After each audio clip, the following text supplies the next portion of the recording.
সার্জিসকে ডাকুন, এখানে নিয়ে আসুন, হাসনাতকে ডাকুন, নাহিদকে ডাকুন, এখানে কোরআন হাতে তুলে দিন, তারা বুকে কোরআন নিয়ে বলুক হাসিনার পতনের জন্য তারা আন্দোলন করছে, তারা বলুক। এটা কোনো প্ল্যান ছিল না। এবং তাদের অতীতের অনেক ভিডিও বক্তব্য আছে যেখানে হাসিনাকে তারা কথা বলতেছে, বঙ্গবন্ধুর পক্ষের কথা বলতেছে। কল্পনা করে নাই। সেনাবাহিনীকে ডাকুন, কল্পনা করছে কিনা? কল্পনা করো নাই, কেউ কল্পনা করো নাই, এটা কেউ কল্পনা করো নাই। কিন্তু এমন, এবং আপনারা সবাই জানেন যখন হাসিনা যখন আদালতের মাধ্যমে কোর্টের পক্ষে রায় দিয়ে দিল, সবাই আমরা বলছিলাম কিনা যে আন্দোলন শেষ, বলছিলাম কিনা আমরা? এবং আসলেই তারপর আন্দোলন চলার তো কোনো কথাই না। প্রাইভেট বিশ্ববিদ্যালয়ের ছেলেদের কোনো ইন্টারেস্ট আছে? ওরা কি কোটা ফোটার কোনো, ওরা তো প্রাইভেট বিশ্ব, ওরা তো পাবলিক বিশ্ববিদ্যালয়ের ছাত্র না। ওরা কেন নামছে আন্দোলনে? ওরা কেমনে নামলো? তো এগুলো সুবহানাল্লাহ, এগুলো আল্লাহর পক্ষ থেকে। আমি একটা তথ্য আজকে দিতে বাধ্য হচ্ছি। হেফাজতের একজন কেন্দ্রীয় দায়িত্বশীল হিসেবে আমি ইসলাম মন্দির অনেকের সাথে যোগাযোগ করছি। আমি কিন্তু আমার ভাইদেরকে পাইনি। কিন্তু ওনারা আজকে এমপি হওয়ার জন্য স্বপ্নে একবার লালায়িত হয়ে গেছে ওনারা। এখন আমি বলতে চাই না ভাইদেরকে, আমার ছোটো ভাই, বড় আমার সমাবেশ যারা আছেন, কেউ কেউ তখন তারা, কারণ তারা বলছে হারুন একটা পাগলা, এটা মনে এটা আবেগেই ও সরকার তো টিকে যাবে, হাজিরা টিকে যাবে, হাজিরা টিকে যাবে, এরকমটা ফোনের রেসপন্স পায় না। কিন্তু আল্লাহর এক বন্দাস ক্যান্টনমেন্ট থেকে ফোন দিল এক সেনাবাহিনীর মিডল ক্লাসের বলতে আপনার বুঝেন লেফটেন্যান্ট কর্নেল বা মেজর, এই টাইপের অফিসার। সে তার নাম আমাকে বলে নেন। আমি মনে করছি হাজির আমার পিছনে ডিজিএফে লাগাইছে আমার মনে ধরার জন্য। আমি তারা ধরি, কারণ আরও, এবং সে পরিচয় দিচ্ছে, আমি ক্যান্টনমেন্ট থেকে বলতেছি পরিচয়, আর ডাইরেক্ট আমার মোবাইলে যেটা রেকর্ড হচ্ছে। আমি তাকে রেসপন্স করি নেই। সে বারবার বলতেছে আপনারা রাজপথে ইয়ে থাকুন, আমরা গুলি চালাবো না, কথা দিচ্ছি।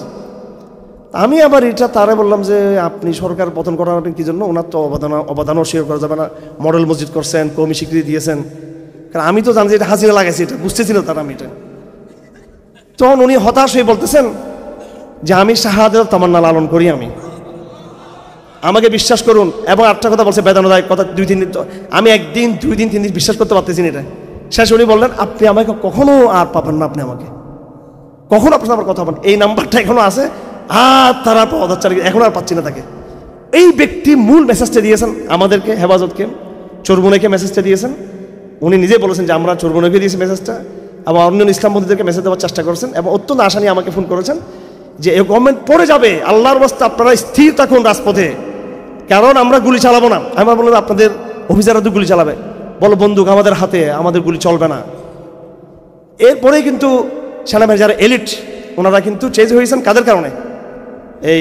হ্যাঁ, এটা বুঝতে হবে আমার ভাইয়েরা। আমি জিজ্ঞেস করতে চাই, কে কোন সত্তা যে সেনাবাহিনী 17 বছর টিকে ছিল বাংলাদেশে, কিছুই করে নাই, বরং তার হাজিরা পক্ষে ছিল? এই যুবক তরুণদের অন্তরাস ক্যান্টনমেন্টের ভিতরে, যেখানে আমরা বই নিয়ে, সৈয়দ কুতুব বই নিয়ে ক্যান্টনমেন্টে যাওয়া সম্ভব? বলেন, ওখানে কি এই মোটিভেশনাল কোর্স করা সম্ভব? ওখানে কি হারুন এজারের সাথে যোগাযোগ করা কি সম্ভব? জমিসুদ্দিন রহমানের সাথে? তাদের অন্তরে কে ঢেলে দিল যে গুলি আর চালাইও না? কে ঢেলে দিল? এগুলো সার্জিসদেরকে বলুন, আপনারা ডক্টর ইউনূসকে বলুন, এগুলো হাসনাতদেরকে বলুন।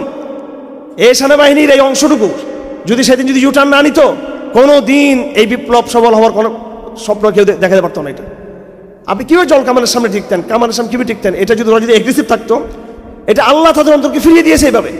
অলরেডি সেনাবাহিনী তো যাচ্ছিল মুভের দিকে। যাই হোক, আল্লাহর আস্থা রাখবেন, আল্লাহ পাক ফেরাউনকে ধ্বংস করেছেন।